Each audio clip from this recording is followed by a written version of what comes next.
here's Brody Brazil. Jaclyn, it's a pleasure to talk to you. We text, we go back and forth on social a little bit, but from what I've gathered, and just to tell your story, but maybe you could do a better job, your background is news anchor for Fox 5 in Las Vegas, but this is not where you're from, right? And you actually had a stop here in California, I think, too, right? Oh, absolutely. So a little bit about me. Born and raised San Diego, family's diehard Padres fans. Nice. And then in Northern California, my mom's lived in Sacramento for decades and went to Sacramento State. And where would I go, during the summer with friends? I'd go to the Oakland Coliseum. So I am very familiar with the love, the passion, and the rabid fan base that Oakland has. And I've been trying to explain it to people in Las Vegas. North of Oakland, you have so many counties across the entire state of Northern California that are A's fans. This isn't just an Oakland team. But it's very Northern California regional. And I've been trying to explain to Las Vegas locals, it's not just a Bay Area team. It's very Northern California and even Reno, a lot of Reno fans as well. Well, you've been on this story, I would say a long time, but really it's only been intense in Las Vegas for the last, 2 months of coverage, I'd say. Words that people are using here in Oakland regarding the A's and potential relocation. I wrote a few down here. Angry, confused, heartbroken, hopeful, and maybe a few others that I can't say even here. I don't want to say here.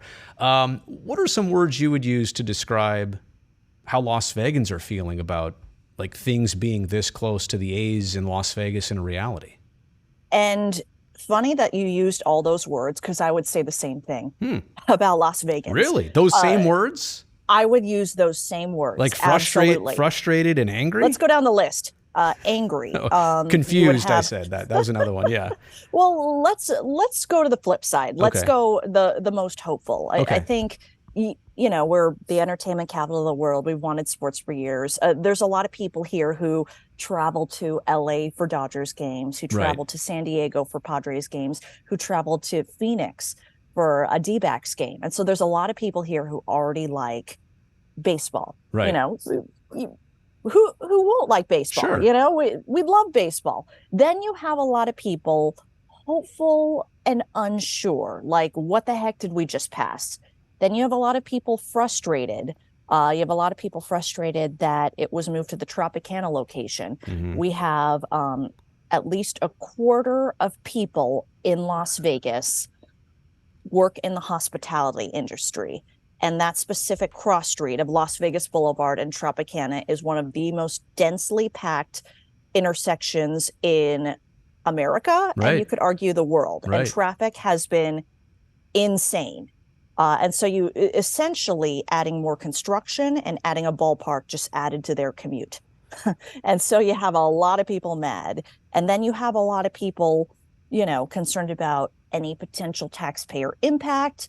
You have a lot of people, we went through the pandemic like everyone else. We went through shutdowns, like Northern California and like lots of California. We have more homelessness. We have a lot of children struggling in schools. So there are a lot of people with less of an appetite for public financing or funding and would have preferred it going to something else. So, wow. You did cover a lot of those same words that, and people in Oakland are just disappointed that things didn't work out here, or they got to a certain point and then they went to Las Vegas, and then maybe the desires of the A's changed. All of a sudden, it wasn't a big built up development. It's just the ballpark is quick and as easy as they can get it, approved and financed and all that stuff. I want to go back to the public reaction, though. And obviously lawmakers are in a bit of a different spot. They're trying to use resources they have and promises they're getting. But it does seem like the public polling on all of this and anything that we saw, none of it was to a high level or a high sample size. But Nevadans seem pretty overwhelmingly against SB 509 and against SB 1. Have you seen any numbers that contradict that? Or have you seen in real life enough people that contradict like the 80-20 opposition? Yeah, so I asked a lawmaker about it and asked a lawmaker who supported. Mm-hmm. They did take a look at polling internally. They were able to break down because the poll did allow you, if you didn't live in Nevada, to weigh in. And sometimes we have, from viewers, people interested. Outside influences. I totally get that. Yep. Now, their internal polling they were privy to said it was split. Really? Now, I could see that. However, you have to think about there were only two options. Right. There was yay and there was nay. Right. What about all those people in the middle who are like, what's going on? Why is this happening lightning fast? I have questions that need to be answered. And so I would believe that split seemed pretty pretty reflective of the community, but it didn't really factor any other options. I'll send you Las Vegas locally. They're a fun local blogger. They posted a poll that locals typically weigh in on, and I'd say that seemed more reflective, and they get a lot of traction. It was like 35% yes, 30% no, but then the rest unsure. Right. And fair enough, right? I mean, it all happened so quickly. I think the public was missing all the details, or the details are so complex on what does this mean for Clark County? What does this mean for the state of Nevada? Who are these A's, by the way? What's their plan all about? Let me switch gears and ask you this. Obviously, as all of this was going on between mid-April, May, and into June, the Golden Knights were on a tremendous Stanley Cup championship run. And so they were early in the playoffs when all this started. They kept advancing, and there was even one of the first hearings on SB 509 on Memorial Day, while I believe the Golden Knights were also playing a game that night. Was it that night? They were. So they were. How much of their success and their totally separate run, how much of it either clouded or influenced or overshadowed like this whole ballpark process? And maybe that's a reason why people aren't totally in tune with what's going on. Or not that excited. If there was something the day after the Stanley Cup win, the bill was passed. Right. I would say the fanfare was not there. It was essentially, it was just something that we knew was potentially going to happen, but was inevitable. Bill Foley and the team here, the VGK, it's beloved, and it's very well known that they did it all with no public funding, no public financing. Same for the Aces as well, who won the first WNBA World Championship for Las Vegas. There is precedent that teams who pay money, who pay great payroll, like Bill Foley, can do a very good job. And so that's why it fell. I would say the announcement fell flat. Now, were some people who were already really for it excited? Sure. Yeah. But among everyone else, it didn't hit fell flat. It didn't hit the casual fan maybe the same way. No, and I sent you that article, and I'll have my web team clip it for you. But there was an announcement just a couple days later. Oh, about the NBA team? Correct. Yeah. The Oakview Group, I believe it is, they had a meeting and they did a presentation. They had been looking at a plot of land for some time, and they are going to have a 100% privately funded $10 billion stadium plus development. And they said in front of an entire room, no public money to cheers. And this was, like, to your point, this was a few days after $380 million was agreed on by the Nevada State Legislature, right? So interesting, the timing of that. They must have been seeing this play out and knew that they were going to make their announcement afterwards, right? Absolutely. Although we didn't really know the timing. This meeting was planned prior. It was the Great Las Vegas Greater Economic Alliance. It was a planned, luncheon, yada, yada, yada, with a bunch of stakeholders. But they They pushed it forth. They announced their plans, and there have been talks about an NBA team for a while. Right. And obviously, with an NBA arena, it's easier to secure apologies. It's easier to secure private financing because the costs are so much less. You and I have that same problem, the whole public-private thing. Whenever I mean to say one, I say the other. Yes. I'm like, wait, no, that's not what I meant.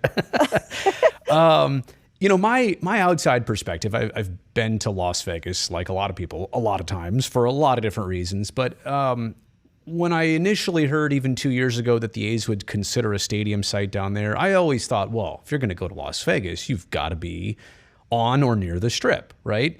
And even as recent as probably 3 months ago, that was always my thought, that was the best prime spot. How could you go to Las Vegas and not, have the Strip be your home?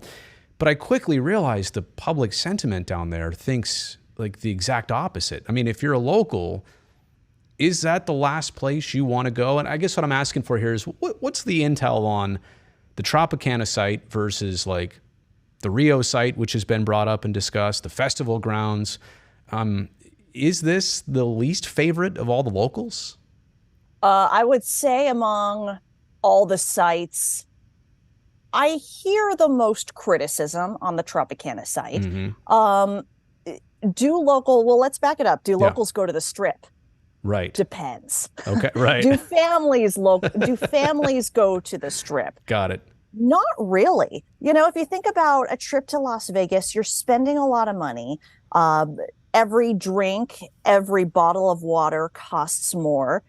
It's the equivalent of taking your family to Disneyland. Can you afford to go to Disneyland every weekend? There's a lot of resort fees. I do remember that. Like, wait, or even at the Aria, I think I moved the water, and it knew there was a sensor, and it charged me for drinking a $9 water that I think I just moved. Anyway, and that's if you stay there. Right. If a local parks there, and casinos have changed it in that locals can park for 3 hours, except on game or event days. Mm-hmm. Then for the Stanley Cup, some of the parking was $65. Wow.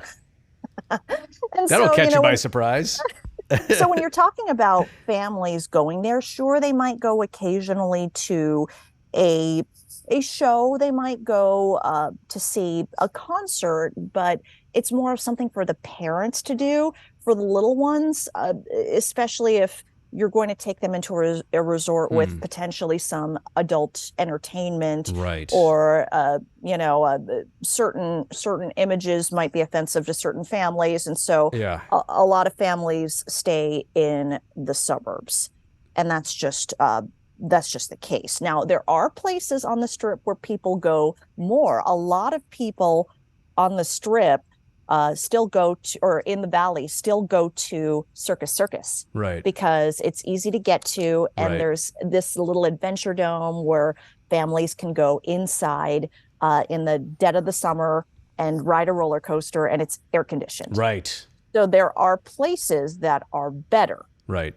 And so I think the takeaway is probably that this is not the best site of the ones that ever popped up. This may not be the favorite of locals for all the reasons that you're bringing up.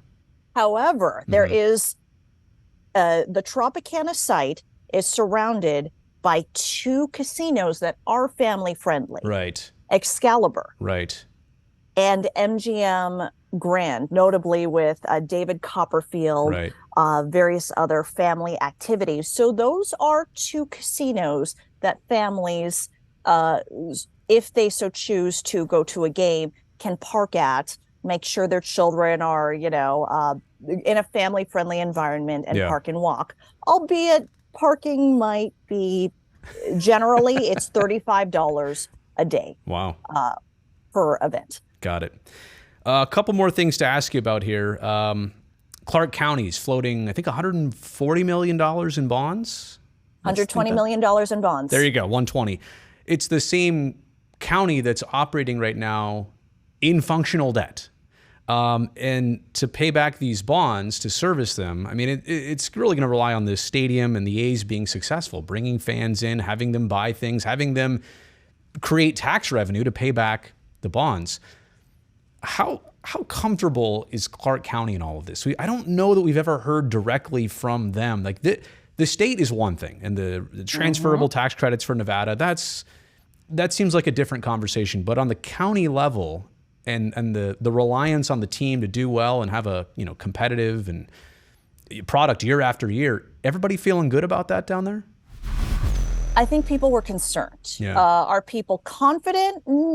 I can't pull what everyone feels, Sure. but I do know that there were people concerned. Yeah. Because ultimately, if there's not enough revenue to be generated, if there's not enough people in the seats, Right. if there's not enough attendance, that means there's not enough revenue, and that'll eventually trickle down to they can't make payments on the bonds, and taxpayers.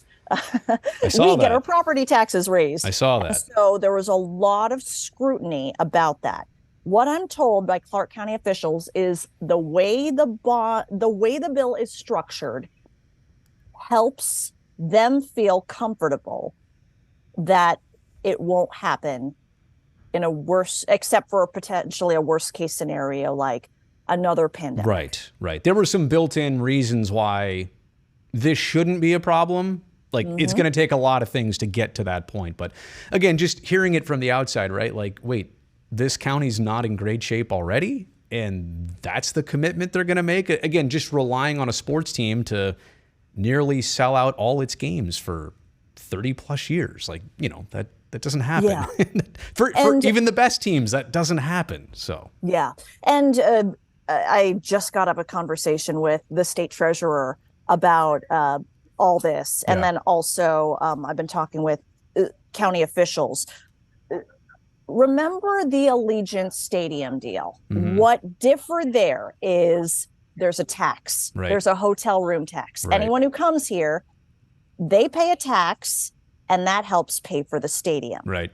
As for the A's stadium at the Tropicana site, it's all attendance based. Right. And potentially construction based as well. Money from the construction, money generated, tax revenue generated, that'll help pay it off too.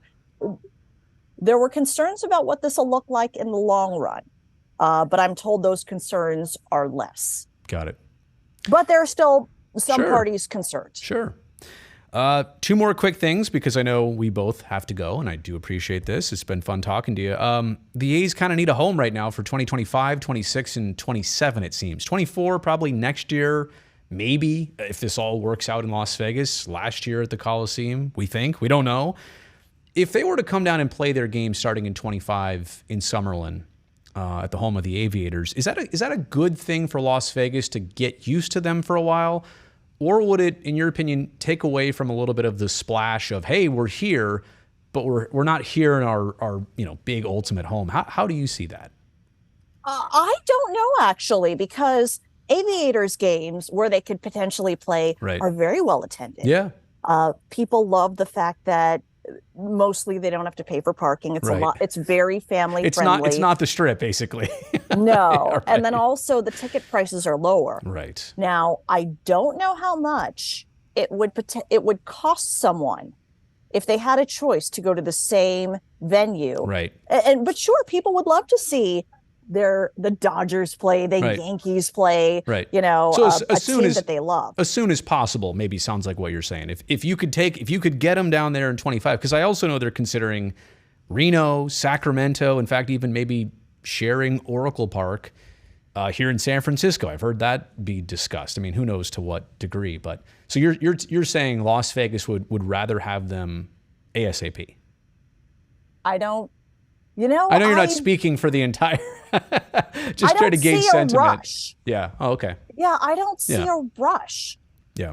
Especially if you're not currently going to the Aviators games. Right. Sure, you might get more people wanting to go, but I don't know. That'd be a great question. Yeah. I'll have to ask people here who cover the Aviators. My only thought, like I said, is it gets you down there as soon as possible, but it also takes away from maybe the splash you would get to make in your brand new ballpark. And it's like kind of there and kind of official, but not fully, fleshed out essentially. So it would certainly help the team sure, if they wanted to have more of a fan base early. Start building it. Yeah. Sure, but I don't know how it would help ticket revenue. Yeah. I just don't know. Yeah, it's a good point. Jaclyn, you've been doing a great job. I watch as much as I can, and thank you for covering the Las Vegas angle of it, because like I said, I mean, it's I don't want to say it's two different stories. It's the same story, but viewed totally different ways up here versus in Las Vegas. So keep it up. We'll keep watching, and I'm glad this circumstance brought us together. I appreciate it. I know. Thank you so much, Brody. And thank you for what you're doing too. I know you're really speaking to the heart of A's fans up there.